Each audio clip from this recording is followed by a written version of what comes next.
Welcome to the Ontario Mortgage and Real Estate Insights podcast, your go-to source for the latest developments, trends, and regulatory changes in the industry. I'm your host, Steve Hammond, here to provide you with insights sourced from reputable news outlets to help you stay informed and make well-informed decisions. This podcast is brought to you by Real Approved Inc., a trusted mortgage brokerage dedicated to helping Canadians achieve their homeownership dreams. Visit realapproved.ca to learn more about how our experienced team can assist you with your mortgage needs. Let's dive into today's episode. Today we're discussing the Bank of Canada and their upcoming decision regarding interest rates. According to recent reports, the Bank of Canada is expected to hold rates steady this Wednesday. This comes as a result of the economy outperforming expectations. It's an interesting time, especially with the housing market being as dynamic as it is. Yes, Steve, it's fascinating to see the economy doing well enough that the Bank of Canada feels comfortable maintaining the current rates. For many homeowners and potential buyers, this stability can provide a sense of relief. It means that for now at least, their mortgage interest rates won't be increasing, which can help them plan their finances more effectively. Exactly, Janine. From a business perspective, holding the rates steady can be seen as a strategic move. It allows businesses to continue their growth without the added pressure of rising interest costs. This is particularly important for those in real estate and related industries, where financing plays a crucial role in operations and expansion. And let's not forget the human aspect. People are buying homes not just as investments, but as places to build their lives and families. Stable interest rates mean they can make these decisions with a bit more certainty and less stress about sudden financial changes. Absolutely. It's a delicate balance for the Bank of Canada. While they're focusing on keeping the economy stable, they also have to be wary of any potential overheating, especially in the real estate sector. The reports indicate that while the economy is performing well, there are still risks, particularly with real estate prices. That's true, Steve. Real estate prices have been a concern for many Canadians. While the rates staying steady might encourage more people to enter the market, it's important for buyers to remain cautious and not overextend themselves financially. Let's move on to the recent rebound in the Canadian 10-year government bond yield, which is now at 3.22%. This comes after a sharp pullback from a high of 3.4% on May 21st. It's interesting to note that this rebound is happening alongside similar movements in United States Treasury yields, largely driven by renewed trade uncertainty and risk aversion following some soft economic data. Absolutely, Steve. The economic landscape is quite complex right now. The latest ISM manufacturing PMI in the United States has shown a deeper than expected contraction, marking its third consecutive decline. This has certainly added to the overall uncertainty in the markets. It's a reminder of how interconnected our economies are, and how developments in one region can have ripple effects elsewhere. That's right, Janine. And with escalating trade tensions, specifically China's accusations of United States deal violations and President Trump's announcement to double steel and aluminum tariffs to 50%, the markets are understandably unsettled. These geopolitical tensions often lead to increased demand for government bonds as investors seek safer assets during uncertain times. It's a challenging situation for everyone involved. Domestically, we've seen stronger underlying inflation, with the trimmed mean core rate reaching a one-year peak. Additionally, there's been a second consecutive monthly surge in retail sales in Canada. These factors have tempered expectations of any rate cuts from the Bank of Canada, with investors now fully pricing in a hold for June instead of a previously anticipated 25 basis point reduction. Exactly. From a business perspective, these developments emphasize the importance of staying informed and adapting strategies accordingly.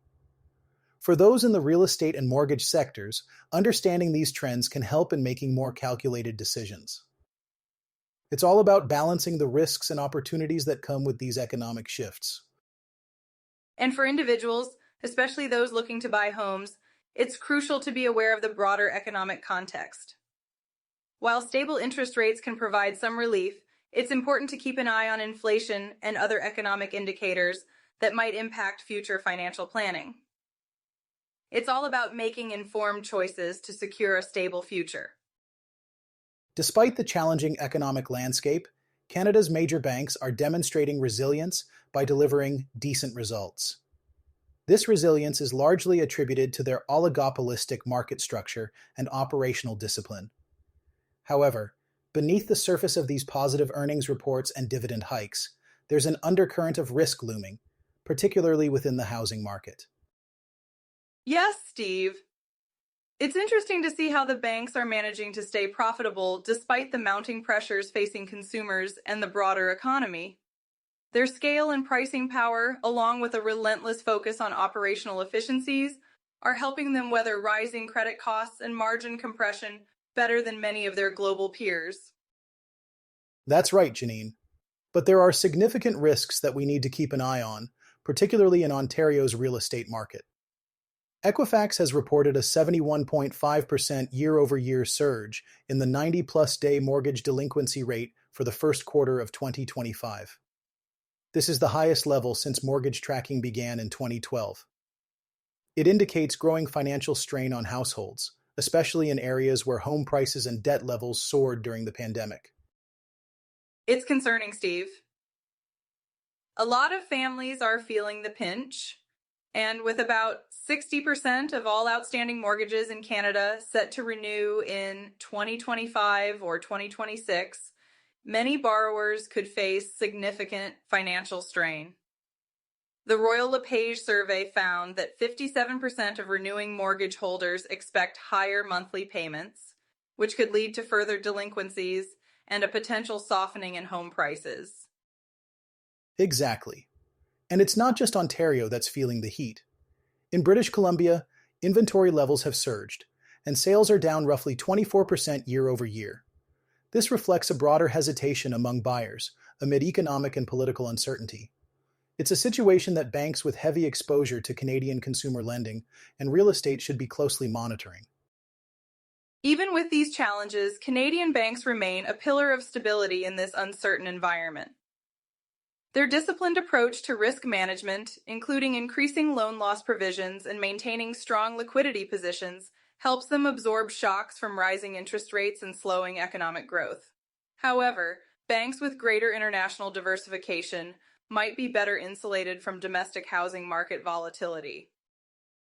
Indeed, Janine, investors need to keep an eye on several key indicators, such as international diversification, credit provisions, delinquency trends, and housing market data. These factors will be critical in assessing the health of the real estate sector and the broader economy. While Canadian banks aren't immune to macroeconomic risks, their structural advantages and conservative management culture provide a strong foundation to weather potential storms. Let's delve into the recent performance of EQB, which has been making significant strides in the mortgage sector despite a slower housing market. EQB reported a 2% growth in its uninsured single-family residential portfolio for the second quarter. This growth was bolstered by a 28% increase in originations from the previous year. It's quite impressive considering the challenging macroeconomic environment and a rise in credit losses linked to loans from 2022. Absolutely, Steve. It's encouraging to see EQB managing to grow in such a tough market. Their strength in the uninsured mortgage sector and CMHC-backed multi-unit lending businesses is noteworthy. It's clear that EQB is not only holding its ground, but also expanding its reach, which is a positive sign for the market. Indeed, Janine. The bank's CEO, Andrew Moore, highlighted on the earnings call that EQB has been gaining market share, seemingly at the expense of at least one large market competitor. This is significant, as it underscores EQB's strategic positioning and risk management approach. Moore emphasized that they are not stretching their standards to achieve this growth, which suggests a sustainable model. That's reassuring for both investors and customers, Steve. It's crucial for a financial institution to maintain its standards, especially when the market is volatile. EQB's focus on maintaining a broad presence across Canada while prudently managing risk associated with house prices is a testament to their commitment to building a strong portfolio. Another interesting point is the growth in EQB's reverse mortgage and CMHC insured apartment lending portfolios. Reverse mortgage lending rose by 8% in the quarter and 45% from the previous year. Similarly, insured multi-unit residential lending increased by 6% quarter-over-quarter and 29% year-over-year. These figures highlight EQB's diverse lending capabilities and their ability to adapt to different market needs. Yes, Steve, and it's important to note that while credit performance was a concern, with gross impaired loans rising 8% from the last quarter, EQB's management believes that the worst might be behind them. They pointed out that loan renewals at lower rates and more efficient resolution efforts should improve performance in the coming months. That's right, Janine. While the bank's return on equity slipped to 11.9% from 15.9% a year ago due to higher loan loss provisions and other factors, EQB is optimistic about returning to its 15 to 17% range over the medium term.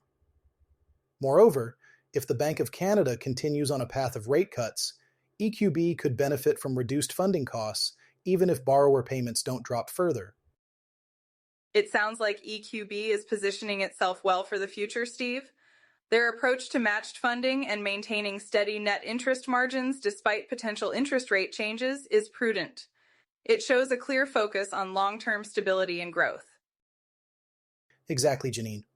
As we wrap up today's discussion, it's clear that EQB is navigating the current economic challenges with a strategic approach, maintaining its growth trajectory while managing risks effectively. This serves as a reminder of the importance of adaptability and resilience in the financial sector. Agreed, Steve. It's an exciting time for EQB, and their performance provides valuable insights for others in the industry. As always, it's crucial for individuals and businesses to stay informed and make decisions based on comprehensive analysis and understanding of the market dynamics. Thanks for tuning in to another episode of the Ontario Mortgage and Real Estate Insights podcast. We hope you found today's insights valuable as you navigate the world of mortgages and real estate. Before you go, a quick reminder, Real Approved is here to make your mortgage journey smoother. Whether you're buying your first home or refinancing, their experienced team is ready to guide you with personalized support every step of the way. Visit realapproved.ca to get started and take the next step toward achieving your homeownership goals. Catch you next time and stay informed with the latest industry insights.